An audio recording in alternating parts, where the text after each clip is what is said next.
Dear students, today we are going to start 12th organic chemistry. Organic chemistry को study करते हुए हमें कुछ चीजें ध्यान रखनी है। जो भी हम काम करेंगे डेली बेसिस पर रफ नोटबुक के ऊपर प्रैक्टिस करेंगे और इसके नोट्स आपको खुद बनाने होंगे, मैं आपको नोट्स प्रोवाइड नहीं करूंगा। फर्स्ट चैप्टर हम ऑर्गेनिक में स्टार्ट करने जा रहे हैं, हैलोजन डेरिवेटिव और we can say alkyl halide and aryl halide और हैलोल्केन एंड हैलोअरीन। तो जिन ऑर्गेनिक कंपाउंड के अंदर हैलोजन प्रेजेंट है उन्हें हम कहेंगे हैलोजन डेरिवेटिव। तो चैप्टर को स्टार्ट करने से पहले आपको कुछ आइडिया होना चाहिए। प्राइमरी अल्काइल हैलाइड क्या है, सेकेंडरी अल्काइल हैलाइड क्या है, tertiary alkyl halide,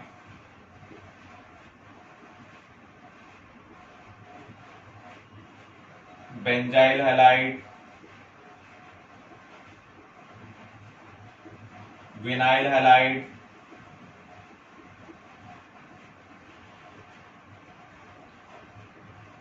aryl halide. अगर प्राइमरी कार्बन के साथ हैलोजन कनेक्टेड है तो उसे हम कहेंगे primary alkyl halide. Primary carbon क्या होता है? जो एक कार्बन या किसी भी कार्बन के साथ कनेक्टेड ना हो। जैसे आप ये देख सकते हैं, ये जो कार्बन है एक कार्बन के साथ कनेक्टेड है, तो ये प्राइमरी अल्काइल हैलाइड है। यहां पर आप देख सकते हैं ये कार्बन किसी भी कार्बन के साथ कनेक्टेड नहीं है, तो इसे भी हम क्या कहेंगे? Primary carbon. तो अगर प्राइमरी कार्बन के साथ हैलोजन कनेक्टेड है then it is primary alkyl halide. ऐसे ही अगर सेकेंडरी कार्बन के साथ कनेक्टेड है तो उसे हम कहेंगे secondary alkyl halide. Secondary carbon क्या होगा? जो दो कार्बन के साथ कनेक्टेड होगा। अगर टर्शरी कार्बन के साथ हैलोजन कनेक्टेड है तो उसे हम कहेंगे टर्शरी अल्काइल हैलाइड। ये कार्बन तीन कार्बन के साथ कनेक्टेड है, इसलिए टर्शरी अल्काइल हैलाइड है। बेंजाइल हैलाइड क्या होते हैं? अगर बेंजाइली कार्बन के साथ हैलोजन हो। बेंजाइली कार्बन क्या होता है? बेंजीन से जो नेक्स्ट कार्बन होगा, कार्बन अटैच टू बेंजीन, इसको हम कहेंगे बेंजाइलिक कार्बन। अगर हैलोजन बेंजाइलिक कार्बन से अटैच्ड है तो उसे हम कहेंगे बेंजाइल हैलाइड। विनाइल हैलाइड क्या होंगे? अगर हैलोजन विनाइलिक कार्बन के साथ कनेक्टेड हो, जो डबल बॉन्डेड कार्बन होता है उसे हम क्या कहेंगे? Vinylic carbon. एराइल हैलाइड क्या होंगे? जो बेंजीन वाला कार्बन है उसे हम एराइल कार्बन कहेंगे। अगर उसके साथ हैलोजन कनेक्टेड है then it is aryl halide. ऐसे हमें पता होना चाहिए एलाइल हैलाइड के बारे में।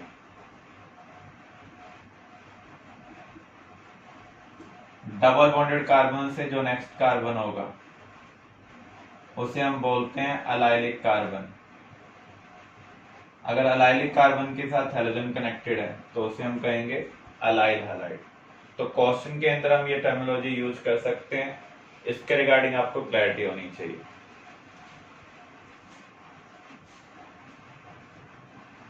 नॉमेनक्लेचर। नॉमेनक्लेचर के दो सिस्टम है, common and IUPAC. Common name में हम इसे बोलेंगे alkyl halide.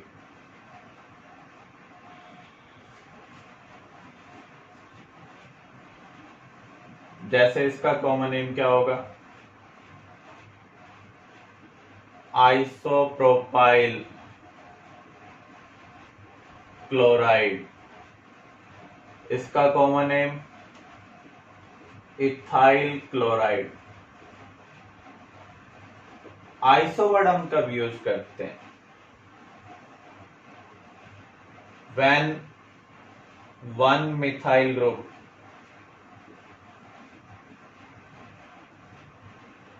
attached at second last carbon and no other branching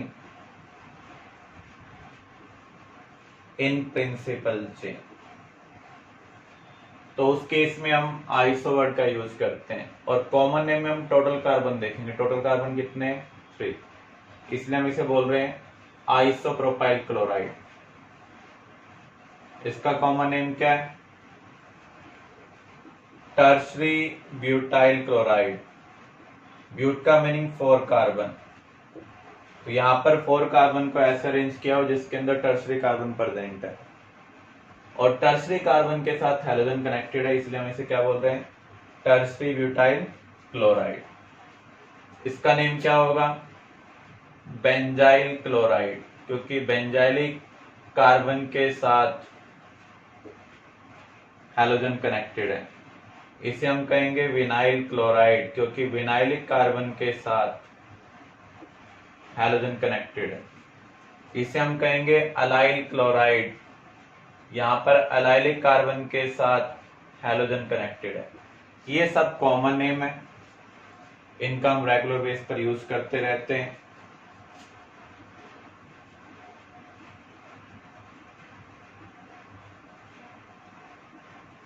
इसका कॉमन नेम क्या होगा? सेकंड लास्ट कार्बन पर जब 2 मिथाइल ग्रुप हो और कोई ब्रांचिंग ना हो तो उस केस में हम यूज करते हैं नियो। टोटल कार्बन कितने हैं? 5, तो इसे हम क्या कहेंगे? Neopentyl chloride. तो ये कुछ कॉमन नेम है जो हम बार बार यूज करेंगे। आयुपैक के अकॉर्डिंग जो हैलोजन है उसको हम कैसे राइट करते हैं? As prefix. Normally functional group के लिए हम सफिक्स यूज करते हैं, लेकिन कुछ फंक्शनल ग्रुप हैं जैसे हैलोजन, नाइट्रो, ईथर, इनके लिए हम प्रीफिक्स का यूज करते हैं। इनको नेम राइटिंग में as a side chain treat किया जाता है। तो फ्लोरीन का जो सब प्रीफिक्स होगा वो क्या होगा? फ्लोरो। Cl का chloro, Br bromo, iodine iodo.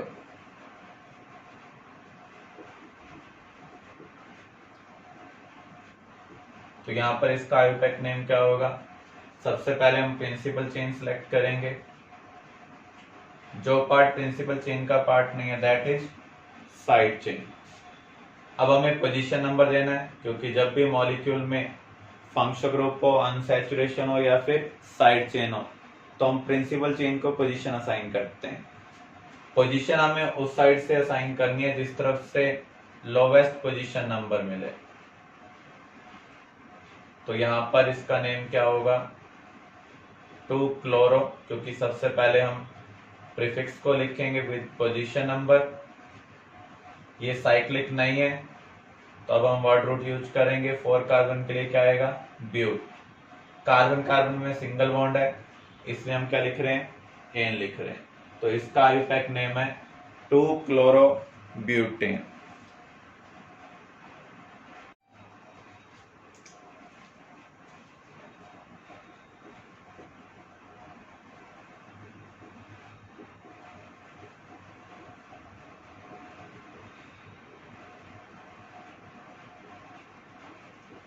तो यहां पर प्रिंसिपल चेन क्या होगी? बड़ी से बड़ी चेन को हम प्रिंसिपल चेन लेंगे जब फंक्शनल ग्रुप प्रेजेंट नहीं है। हैलोजन को साइड चेन की तरह ट्रीट किया जाता है, तो इस कॉम्बिनेशन में 6 कार्बन है। इसको सिलेक्ट करते तो 4 कार्बन थे, तो यहां पर ये साइड चेन है और ये क्या है? Principal chain.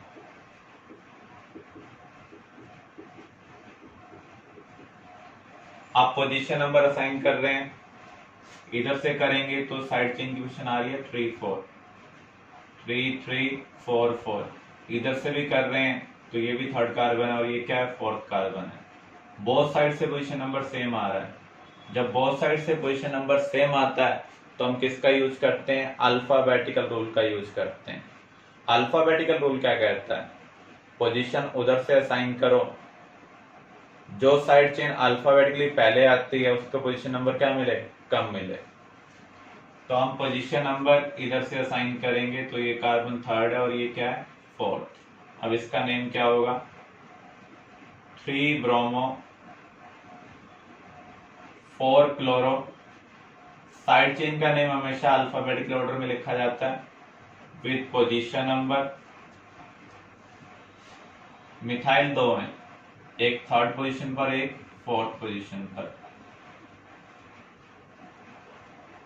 Di methyl, principal chain में कार्बन कितने हैं, 6, सिंगल बॉन्ड है, हेक्सेन। तो जब बोथ साइड से पोजीशन नंबर आपको सेम मिल रहा होगा तो हम अल्फाबेटिकल रूल का यूज करेंगे। तो ब्रोमो अल्फाबेटिकली पहले आ रहा है तो इसको कम पोजीशन नंबर मिलना चाहिए। ये आप स्टार्टिंग लेटर का कंपैरिजन करेंगे।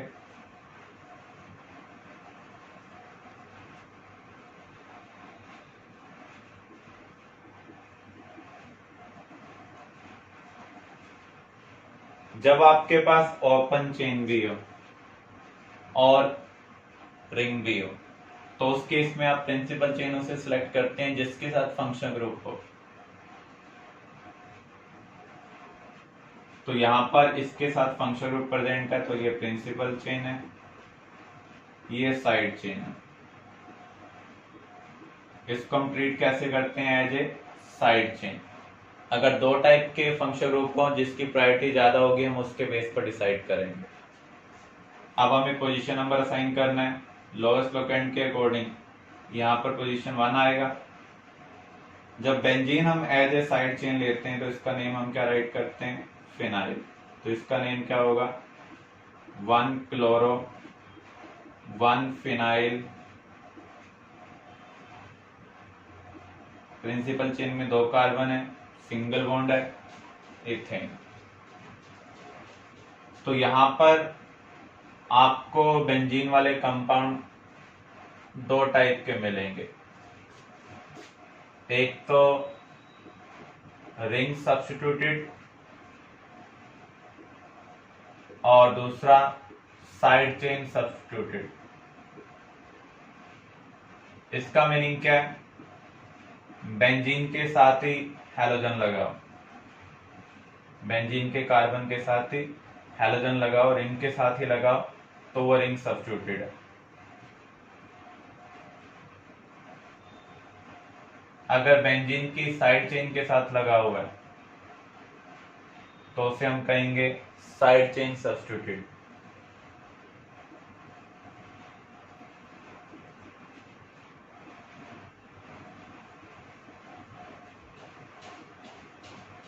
तो यहां पर ये डाई हैलोजन डेरिवेटिव है, इसका मीनिंग 2 हैलोजन लगे हुए हैं। अगर 1-2 पोजीशन पर हैलोजन लगे हों तो उसे हम क्या बोलते हैं, ऑर्थो। तो इसका नेम क्या होगा, ऑर्थो डाइक्लोरोबेंजीन। 1-3 पर लगे हो तो Meta dichlorobenzene. This is para. 1-4 पर है तो para.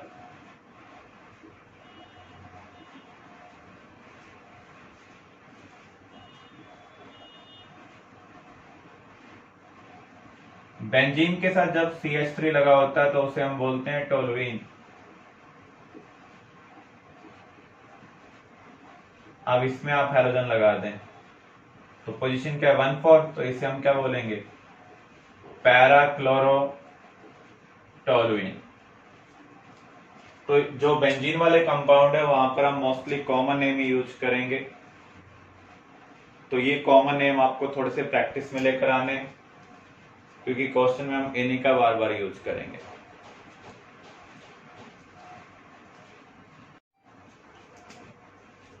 Preparation of alkyl halide.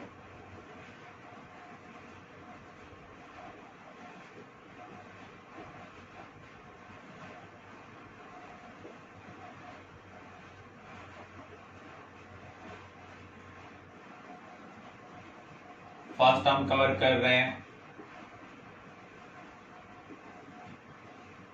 From alkene.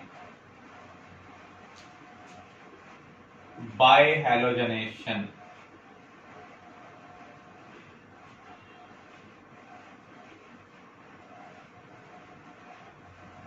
अगर हम क्लोरीन के साथ ट्रीट करेंगे तो उसे हम कहेंगे क्लोरीनेशन। ब्रोमीन के साथ ट्रीट करेंगे तो ब्रोमिनेशन। ऐसे आयोडीनेशन, फ्लोरीनेशन। मीथेन को क्लोरीन के साथ ट्रीट करते हैं in the presence of light और यूवी रेडिएशन। तो उस केस में हमें मोनोक्लोरो डेरिवेटिव मिल सकता है, डाइक्लोरो डेरिवेटिव मिल सकता है, ट्राइक्लोरो डेरिवेटिव मिल सकता है, टेट्राक्लोरो डेरिवेटिव मिल सकता है। तो यहां पर आप ये कह सकते हैं ये तो है मोनो हैलोजनेशन, और इन्हें हम क्या कहेंगे, पॉली हैलोजनेशन।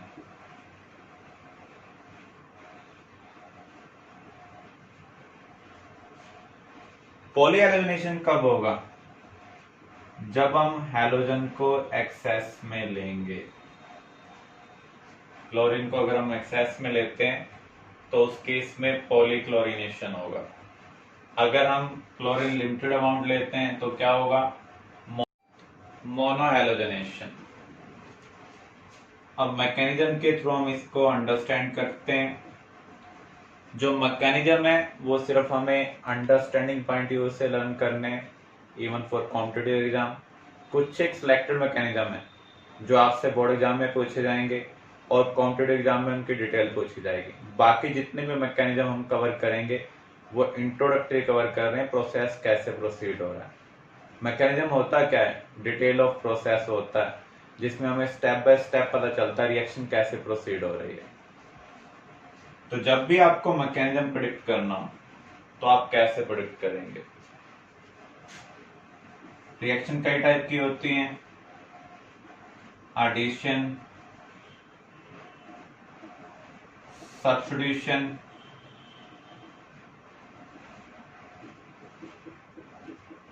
एलिमिनेशन। एडिशन कब होगा, जब अनसैचुरेशन प्रेजेंट हो। अगर रिएक्टेंट मॉलिक्यूल में, सबस्ट्रेट मॉलिक्यूल में जो ऑर्गेनिक मॉलिक्यूल होता है उसको सबस्ट्रेट भी बोलते हैं हम, उसके अंदर अनसैचुरेशन प्रेजेंट हो, कार्बन कार्बन डबल बॉन्ड हो, कार्बन कार्बन ट्रिपल बॉन्ड हो, कार्बन ऑक्सीजन डबल बॉन्ड हो, सल्फर ऑक्सीजन डबल बॉन्ड हो, तो ऐसे केस में प्रोसेस क्या होगा, एडिशन होगा। एडिशन के भी कई मैकेनिज्म हो सकते हैं, electrophilic,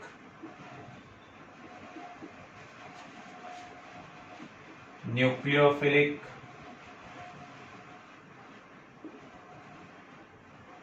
and free radical. Electrophile क्या होते हैं, जो इलेक्ट्रॉन को अट्रैक्ट करे। फाइल का मीनिंग है अट्रैक्शन। इलेक्ट्रॉन को वही अट्रैक्ट करेगा जिसके पास इलेक्ट्रॉन की कमी होगी, यानी स्पीसीज के पास या तो वैकेंट ऑर्बिटल होना चाहिए या फिर पॉजिटिव होना चाहिए। न्यूक्लियोफाइल क्या होंगे, जो न्यूक्लियस को अट्रैक्ट करें, पॉजिटिव सेंटर को अट्रैक्ट करें। वही अट्रैक्ट कर सकते हैं जिनके पास नेगेटिव चार्ज हो या नॉन बॉन्डिंग इलेक्ट्रॉन पेयर हो लेकिन ऑक्टेट क्या हो, कंप्लीट हो। जो ऑड इलेक्ट्रॉन स्पीसीज होती है उन्हें हम क्या बोलते हैं, फ्री रेडिकल। तो इलेक्ट्रोफिलिक एडिशन तभी होगा जब अनसैचुरेशन की इलेक्ट्रॉन डेंसिटी ज्यादा हो, जैसे carbon carbon double bond, triple bond, यहां पर इनकी इलेक्ट्रॉन डेंसिटी ज्यादा है तो ये इलेक्ट्रोफाइल को अट्रैक्ट करते हैं, न्यूक्लियोफाइल को क्या करते हैं, रिपेल करते हैं। न्यूक्लियोफिलिक एडिशन कब होगा, जब पोलर अनसैचुरेशन हो।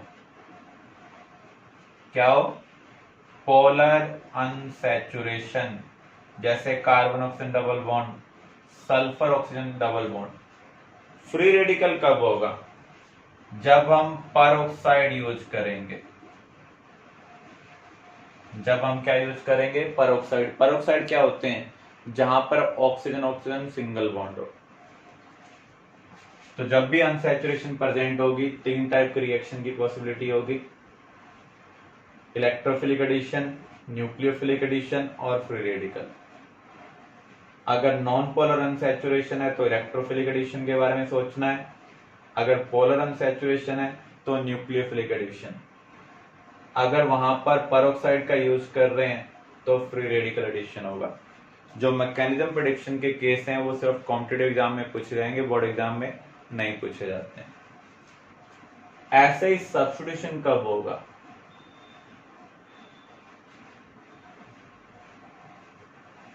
जब सबस्ट्रेट ऑर्गेनिक कंपाउंड सैचुरेटेड हो।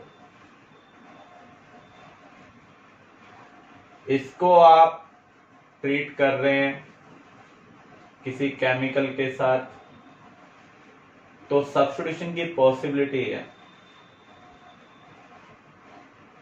अब सब्स्टिट्यूशन हम कैसे आइडेंटिफाई करेंगे कौन से टाइप का है? इलेक्ट्रोफिलिक भी हो सकता है, न्यूक्लियोफिलिक भी हो सकता है और फ्री रेडिकल भी हो सकता है।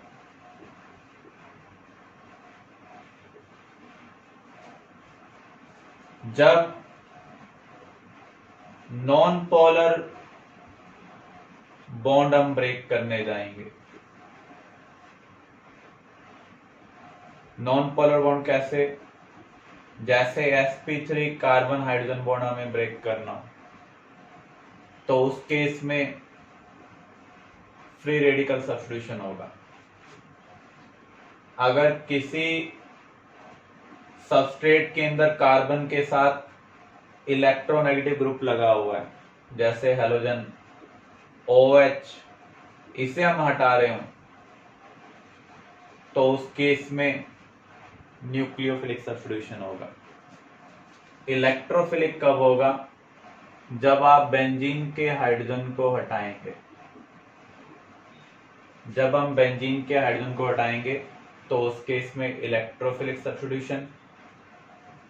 किसी भी कार्बन के नेगेटिव ग्रुप को हटा रहे हैं तो न्यूक्लियोफिलिक सब्स्टिट्यूशन। अगर हम sp3 कार्बन हाइड्रोजन बॉन्ड को तोड़ रहे हैं तो वहां पर फ्री रेडिकल सब्स्टिट्यूशन होगा।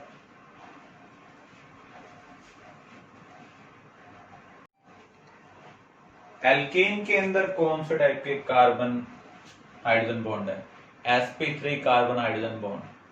तो इसका मीनिंग यहां पर जो मैकेनिज्म होगा वो क्या होगा?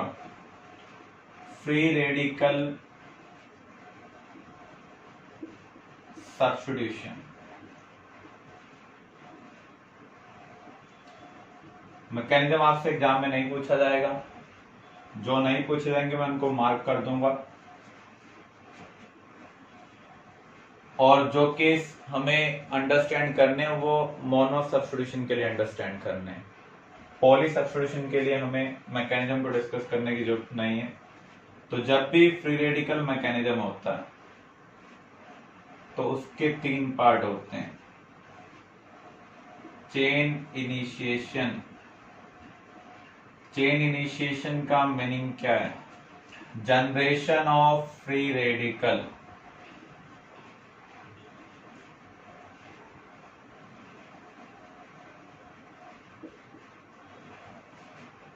हैलोजन नॉन पोलर है क्योंकि बॉन्डेड आइटम सेम है। तो जब ये लाइट के कांटेक्ट में आएंगे तो इसके बॉन्ड का होमोलाइटिक फिजन होगा। होमोलाइटिक फिजन का मीनिंग क्या है? जब बॉन्ड ब्रेक होगा तो इलेक्ट्रॉन इक्वली डिवाइड होंगे, एक इलेक्ट्रॉन इधर और एक इलेक्ट्रॉन इधर। जब भी किसी भी एटम के पास odd number of electron, chlorine atom के आउटरमोस्ट शेल में 7 इलेक्ट्रॉन है, ऑड नंबर ऑफ इलेक्ट्रॉन है, ऐसी स्पीसीज को हम क्या कहेंगे? Free radical. तो इसका नेम क्या है? Chlorine free radical.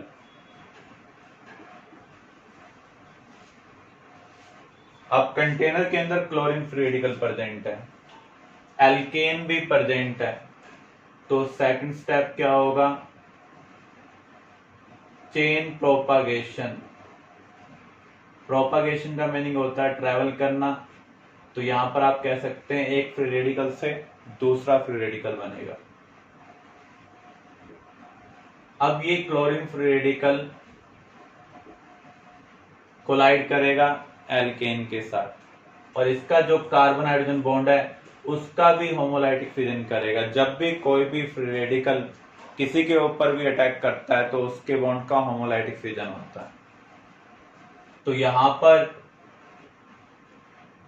क्लोरीन की एफिनिटी हाइड्रोजन के लिए ज्यादा है, तो हाइड्रोजन क्लोरीन के साथ अटैच हो जाएगा, हमें क्या मिल रहा है, मिथाइल फ्री रेडिकल। तो यहां पर आप देख सकते हैं क्लोरीन फ्री रेडिकल से मिथाइल फ्री रेडिकल बन रहा है, तो एक नया फ्री रेडिकल बन रहा है, तो इसे हम क्या कहेंगे, चेन प्रोपागेशन। थर्ड स्टेप है टर्मिनेशन। टर्मिनेशन का मीनिंग है खत्म हो जाना। जब दो फ्री रेडिकल कंबाइन हो जाएंगे तो फ्री रेडिकल खत्म हो जाएंगे, प्रोसेस स्टॉप हो जाएगा। मिथाइल फ्री रेडिकल कंटेनर में प्रेजेंट है, क्लोरीन फ्री रेडिकल कंटेनर में प्रेजेंट है, तो ये आपस में कोलाइड कर सकते हैं। अदर पॉसिबिलिटी भी हो सकती हैं, मिथाइल मिथाइल कंबाइन कर जाए, लेकिन ऐसी पॉसिबिलिटी क्या होंगी, माइनर होंगी, क्योंकि आपने इसको 1:1 में लिया होगा, ये अबंडेंस में नहीं है, तो ऐसी पॉसिबिलिटी कम होंगी। क्लोरीन क्लोरीन कंबाइन कर जाए तो ये पॉसिबिलिटी भी क्या है, माइनर है। ज्यादा चांसेस ये हैं कि मिथाइल फ्री रेडिकल और क्लोरीन फ्री रेडिकल आपस में कोलाइड कर जाएं और आपको क्या मिल जाए, क्लोरोमीथेन मिल जाए। तो ओवरऑल रिएक्शन क्या हो रही है अगर हम अंडरस्टैंड करें, मीथेन को जब आप क्लोरीन के साथ ट्रीट कर रहे हैं in the presence of light, तो उस केस में एक हैलोजन H को रिमूव कर रहा है, दूसरा हैलोजन एल्काइल फ्री रेडिकल के साथ अटैच हो रहा है, तो यहां पर इसे हम कहेंगे मोनोक्लोरिनेशन। क्लियर है ये? तो जब भी आप एल्कीन की कोई भी रिएक्शन कंसिडर करेंगे तो वो सब्स्टिट्यूशन रिएक्शन होगी, क्योंकि वहां पर जो बॉन्ड होता है वो ऑलमोस्ट नॉन पोलर होता है, तो इसलिए वहां पर मैकेनिज्म क्या होगा, फ्री रेडिकल सब्स्टिट्यूशन।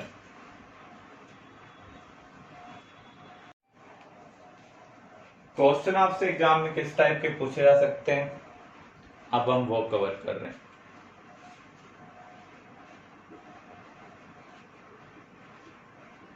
ये hydrocarbon with formula C5H10 on monochlorination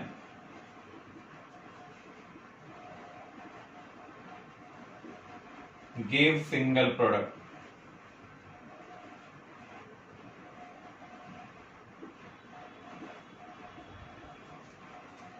But on dichlorination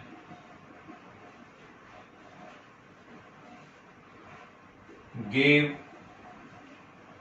3 type of product.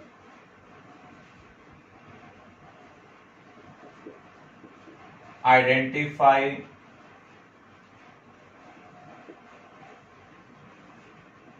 structure of hydrocarbon.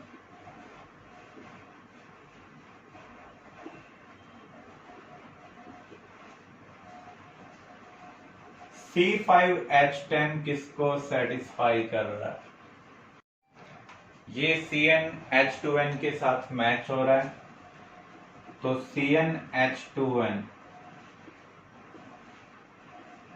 ये एल्कीन का जनरल फार्मूला भी है, साइक्लोएल्केन का जनरल फार्मूला भी है, तो हम किसको पिक करें, तो रफली आप चेक कर सकते हैं।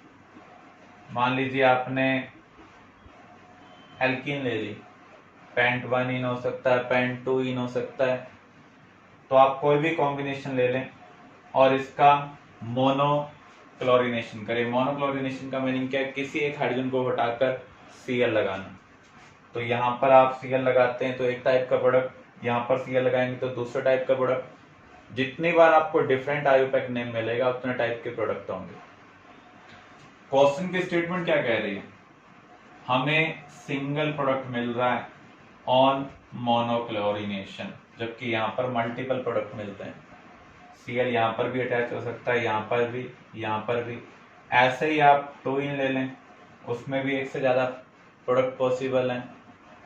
ऐसे ही आप कोई और कॉम्बिनेशन ले लें एल्कीन में, यहाँ पर भी एक से ज्यादा प्रोडक्ट पॉसिबल है। इसका मीनिंग एल्कीन नहीं हो सकता।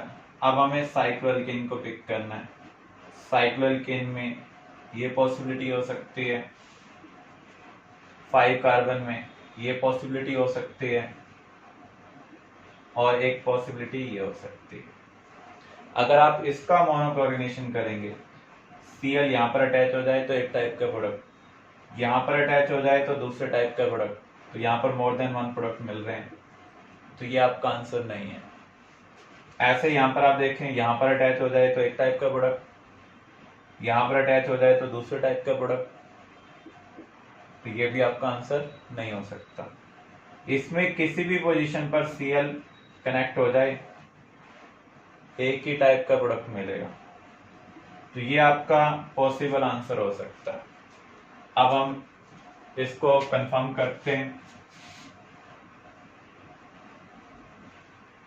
अगर हम एक क्लोरीन के साथ इसको ट्रीट करेंगे तो मोनोक्लोरिनेशन होगा। तो आप इनमें से किसी एक हाइड्रोजन को हटाकर Cl लगा दें, प्रोडक्ट आपको क्या मिल रहा है? 1 क्लोरो साइक्लोपेंटेन। कोई और प्रोडक्ट यहाँ पर पॉसिबल नहीं है। अब हमें इसका डाइक्लोरिनेशन करना है। डाइक्लोरिनेशन का मीनिंग क्या है? 2 बार क्लोरीन इसके साथ रिएक्ट करेगा। एक पॉसिबिलिटी हो सकती है दोनों Cl सेम कार्बन के साथ अटैच हो जाएं। दूसरी पॉसिबिलिटी एक Cl यहां कनेक्ट हो, एक Cl यहां कनेक्ट हो।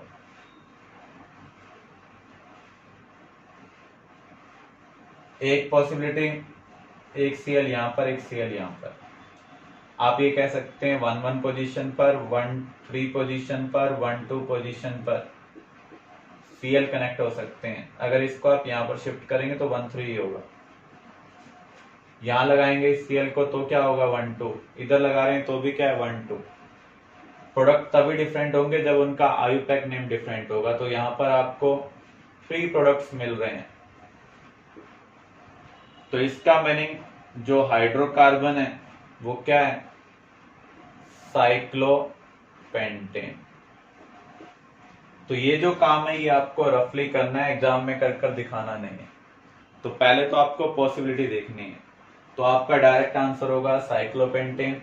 रिएक्शन के थ्रू आप उसे कंफर्म कर देंगे।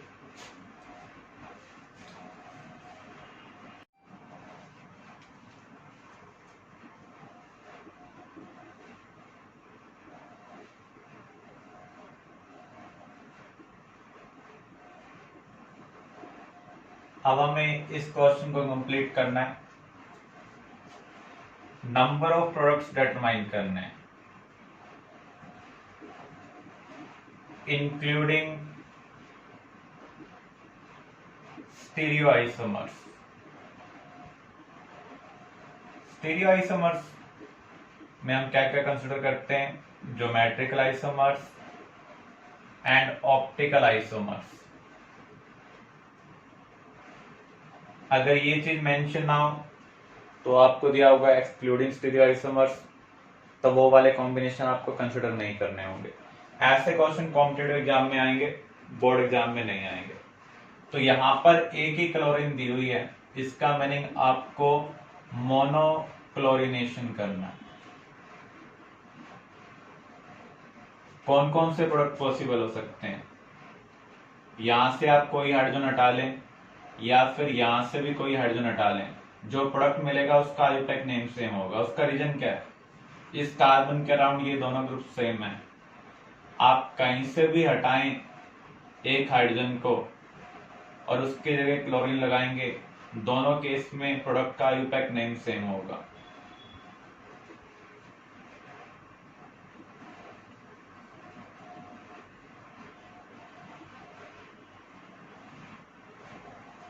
एक प्रोडक्ट आपको ये मिल रहा है, दूसरा प्रोडक्ट आप यहां से हाइड्रोजन हटा सकते हैं।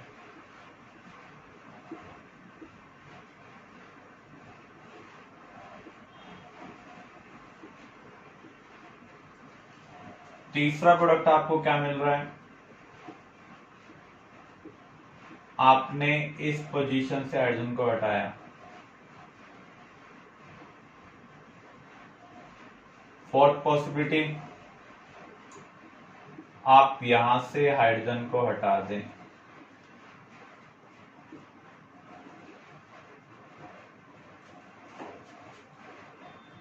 फोर टाइप के प्रोडक्ट लग रहे हैं, लेकिन एक्चुअल में फोर से ज्यादा टाइप के प्रोडक्ट बन रहे हैं।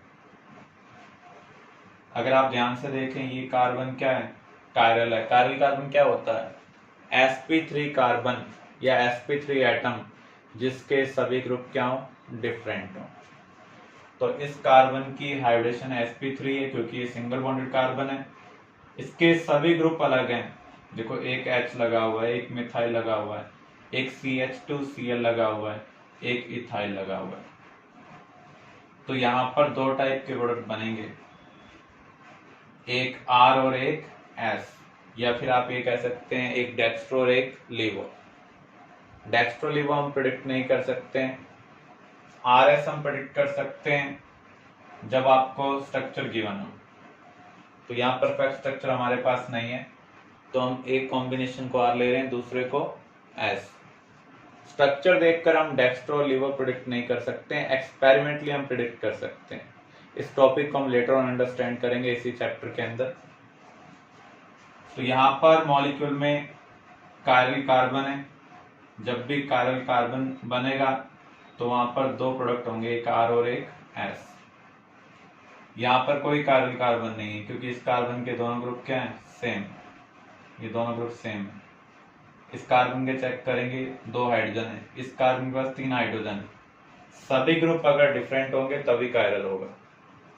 यहाँ पर चेक करें, यहाँ पर कोई कायरल केस नहीं बन रहा है, लेकिन इस कार्बन को चेक करें, एक Cl है, एक H है, एक मिथाइल है और एक ये ग्रुप है, तो ये कायरल है। तो कायरल के केस में R और S दोनों पॉसिबल होंगे।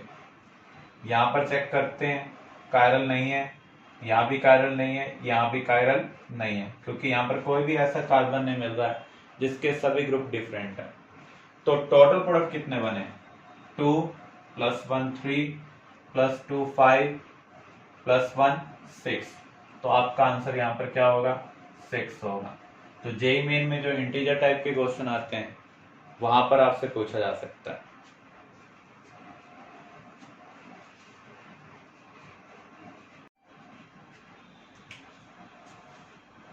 ए hydrocarbon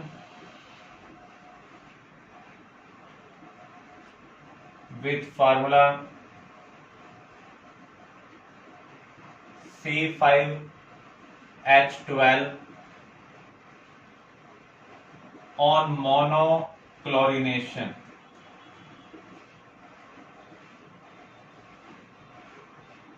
gave single product.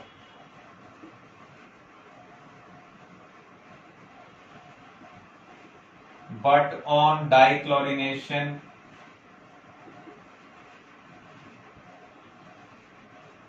give 2 products. Identify hydrocarbon. इस टाइप के क्वेश्चन बोर्ड एग्जाम में पॉसिबल है, ये आपका एनसीईआरटी क्वेश्चन ही है। तो C5H12 किससे रिजेंबल कर रहा है, इसका जनरल फार्मूला क्या होगा, CnH2n+2। ये एल्केन का जनरल फार्मूला है। तो यहां पर हमें एल्केन की स्ट्रक्चर फाइंड आउट करनी है जिसमें ये चीज सेटिस्फाई हो रही है। तो 5 कार्बन में एक पॉसिबिलिटी ये, अगर आप इसका मोनोक्लोरिनेशन करें, यहाँ भी Cl लग सकता है, यहाँ भी लग सकता है, यहाँ भी लग सकता है, तो आपको 3 टाइप के प्रोडक्ट मिल रहे हैं, जबकि हमें कितने प्रोडक्ट मिलने चाहिए? सिंगल। अगर आप ये स्ट्रक्चर बनाते हैं, कितने टाइप के प्रोडक्ट पॉसिबल हैं? यहाँ पर Cl लग जाए, यहाँ पर Cl लग जाए, यहाँ लग जाए, यहाँ लग जाए, एक से ज्यादा टाइप के बन रहे हैं, तो ये भी आपका आंसर नहीं होगा। अनदर एल्केन का कॉम्बिनेशन लें, इस कार्बन के पास कोई हाइड्रोजन नहीं है, यहाँ पर हाइड्रोजन प्रेजेंट है। अगर आप ध्यान से देखें, इस कार्बन के अराउंड ये सभी ग्रुप सेम है, सिमेट्रिकल हैं। इनमें से आप एक हाइड्रोजन हटाकर Cl लगा दें, किसी भी एक हाइड्रोजन को हटाकर, जो प्रोडक्ट बनेगा उसका आईयूपैक नेम सेम होगा। इसका मीनिंग, इसका मोनोहैलोजनेशन करने पर आपको सिंगल प्रोडक्ट मिल रहा है, तो ये आपका आंसर होगा। इसको फर्दर कंफर्म करना है तो रिएक्शन के थ्रू हम इसे कंफर्म करते हैं।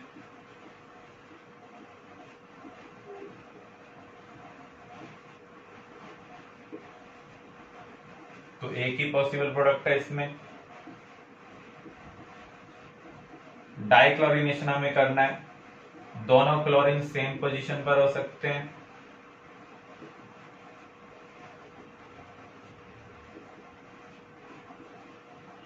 दूसरी पॉसिबिलिटी,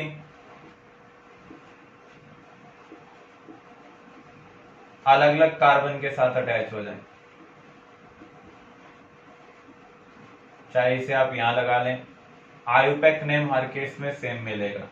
तो यहां पर आपको डाइक्लोरिनेशन करने पर 2 टाइप के प्रोडक्ट मिल रहे हैं, मोनोक्लोरिनेशन करने पर एक टाइप का प्रोडक्ट मिल रहा है। तो इसका कॉमन नेम क्या है? नियोपेंटेन। आईयूपैक नेम क्या होगा? 2,2 डाइमिथाइल प्रोपेन। प्रिंसिपल चेन में कितने कार्बन है? 3। यहां पर 2 साइड चेन है, पोजीशन नंबर असाइन करेंगे। सेकंड पोजीशन पर 2 मिथाइल हैं और कोई ब्रांचिंग नहीं है, इसलिए हम नियो यूज कर रहे हैं। जब भी हम नियो आइसो की बात करेंगे तो टोटल कार्बन काउंट करेंगे। आईयूपैक के हिसाब से देखें, सेकंड पोजीशन पर 2 मिथाइल ग्रुप हैं, तो 2,2 डाइमिथाइल। प्रिंसिपल चेन में कितने कार्बन है? 3। प्रोप सिंगल बॉन्ड है, एन।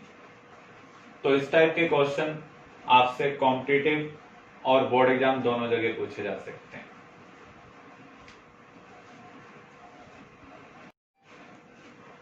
नेक्स्ट हम कवर कर रहे हैं ब्रोमिनेशन।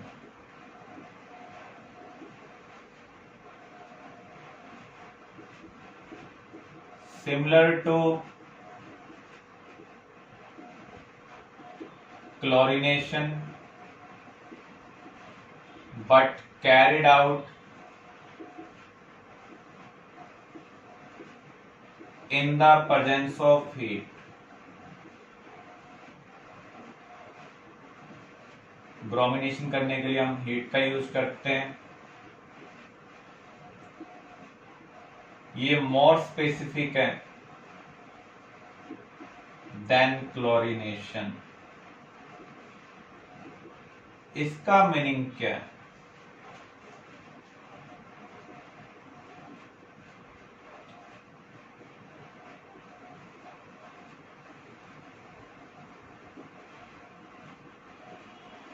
अगर आप इसका मोनोक्लोरिनेशन करते हैं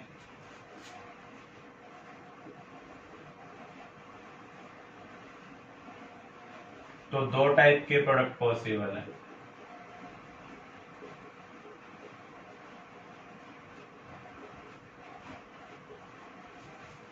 एक, इन तीनों कार्बन में से किसी भी हाइड्रोजन को रिमूव कर Cl लगा दें। दूसरा, यहां से, ये तीनों एक जैसे ग्रुप हैं, तो जो सिमेट्रिकल पोजीशन होती है वहां से आप कहीं से हटा लें, एक ही टाइप का प्रोडक्ट बनेगा। जब किसी रिएक्शन में एक से ज्यादा प्रोडक्ट बनते हैं तो एक प्रोडक्ट की परसेंटेज दूसरे से ज्यादा होती है। तो यहां पर किसकी परसेंटेज ज्यादा है ये हम प्रेडिक्ट नहीं कर सकते हैं। जिसकी परसेंटेज ज्यादा होती है उसे हम बोलते हैं मेजर, और जिसकी कम होगी उसे हम क्या कहेंगे? माइनर। अगर हम ब्रोमिनेशन करें, मीन्स इसको ब्रोमीन के साथ हीट करें, एग्जाम में कई बार लाइट भी दिया हो सकता है, सेम चीज मान के चलना है। तो यहां पर भी दो टाइप के प्रोडक्ट मिल रहे हैं, जैसे आपको क्लोरीनेशन में मिले थे वैसे ही यहां पर मिल रहे हैं। यहां पर मैं श्योरिटी के साथ मेजर माइनर बता सकता हूं। मेजर का मीनिंग जिसकी परसेंटेज ज्यादा होगी। जो टर्सरी वाला हैलाइड होगा ब्रोमिनेशन के केस में वो मेजर होगा। क्लोरीनेशन में मेजर हो भी सकता है और नहीं भी। इसका रीजन क्या है? This is due to large difference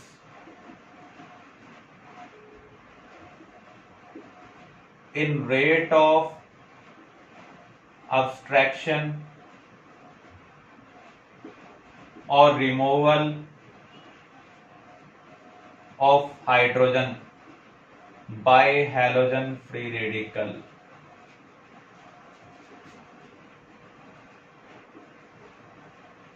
ये जो केस हम कवर कर रहे हैं ये आपको बोर्ड एग्जाम के लिए नहीं करना है।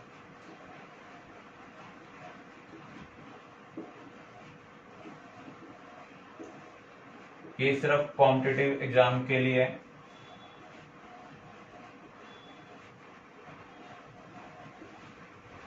जो ब्रोमीन फ्री रेडिकल है, क्लोरीन फ्री रेडिकल है, उनको जब हाइड्रोजन रिमूव करनी है मैकेनिज्म के अकॉर्डिंग, आपने पढ़ा था मैकेनिज्म में, पहले हैलोजन हैलोजन बॉन्ड का होमोलाइटिक फिजन होता है, हैलोजन फ्री रेडिकल बनता है। अब वो हैलोजन फ्री रेडिकल एल्केन से हाइड्रोजन रिमूव करने जाएगा। तो एल्केन में कई टाइप की हाइड्रोजन हो सकती हैं, प्राइमरी, सेकेंडरी, टर्शरी। उस हाइड्रोजन का रिमूवल आसानी से होता है जिसका फ्री रेडिकल ज्यादा स्टेबल होगा। Tertiary free radical secondary free radical से ज्यादा स्टेबल होते हैं, सेकेंडरी प्राइमरी फ्री रेडिकल से ज्यादा स्टेबल होते हैं। तो जो टर्शरी फ्री रेडिकल है उसके बनने का रेट ज्यादा होगा in comparison to secondary, in comparison to primary.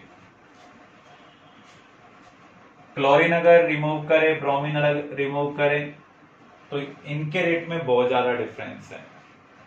उसकी वजह से यहां पर कुछ इंपैक्ट आ रहा है, उसको हम अंडरस्टैंड करते हैं। अगर हम क्लोरीनेशन के लिए कंसिडर करें तो तीन टाइप के हाइड्रोजन है, प्राइमरी, सेकेंडरी, टर्शरी। जितनी एनर्जी में हम एक प्राइमरी हाइड्रोजन को हटा रहे हैं उतनी एनर्जी में हम 3.8 सेकेंडरी हाइड्रोजन को रिमूव कर सकते हैं फॉर क्लोरीनेशन, और उतनी एनर्जी में हम 5 टर्शरी हाइड्रोजन को रिमूव कर सकते हैं। तो ये हमें बता रहा है टर्शरी हाइड्रोजन को रिमूव करना बहुत आसान है। अगर हम यही चीज ब्रोमिनेशन के लिए कंसिडर करें तो एक्सपेरिमेंटली हमने फाइंड आउट किया है